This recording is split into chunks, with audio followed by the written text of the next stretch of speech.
हाय, श्री स्वामी समर्थ. तर आज होता स्वामी प्रकट दिन आणि त्याच्यामुळेच आम्ही निघालो होतो स्वामींच्या दर्शनासाठी. नुकतंच कॉलेज सुटलं होतं आणि कॉलेजपासून खूप जवळ होतं मंदिर, तर म्हटलं जाऊया स्वामींना दर्शन घेण्यासाठी. त्याच्यानंतर निघालो स्वामींना आणि हा होता आमचा लॉंग कट आणि हा होता आमचा शॉर्टकट. आणि जेव्हा केव्हा आम्ही स्वामींच्या दर्शनासाठी जातो तेव्हा ह्याच रूटवरून जातो, कारण ऊनसुद्धा खूप लागत होतं आणि इथून आम्ही लवकर पोहोचतो, त्याच्यामुळे आम्ही शॉर्टकटवरून गेलो. नंतर पोहोचलो आम्ही स्वामींच्या मंदिरामध्ये. खूप छान असं स्वामींचं मंदिर सजवलेलं होतं आणि प्रकट दिना दिवशीच तिथे रक्तदान शिबिरसुद्धा आयोजित केलेलं होतं. खूप छान वाटत होतं आणि खूप छान होता आजचा दिवस. आम्ही लवकरच आलो होतो स्वामींच्या दर्शनासाठी, त्याच्यामुळे खूप काही गर्दी नव्हती, थोडीफार गर्दी होत होती हळूहळू.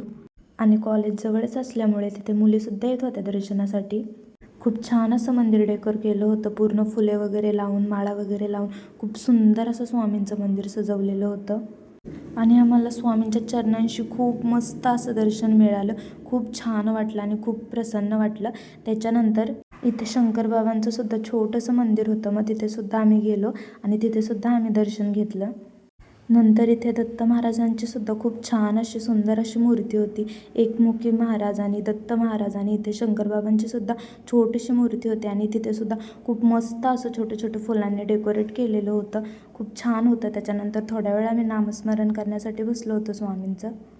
असं वाटत होतं की स्वामी आपल्याकडे पाहतात की काय आणि स्वामींकडेच पाहत राहावं. इतकी खूप छान अशी सुंदर स्वामींची मूर्ती होती.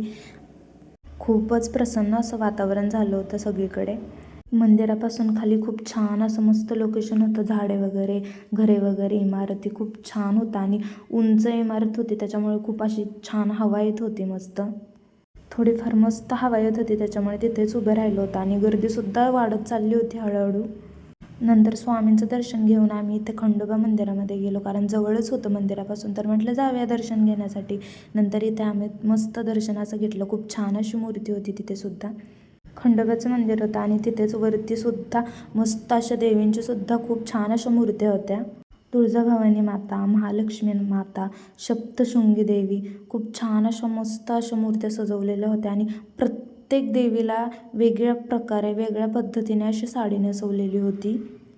खूप छान वाटत होतं देवी बघायला आणि त्या प्रकारे जी प्रकारे साडी नेसवली होती ते प्रकार खूप छान अशा पद्धतीने नेसवली होती साडी.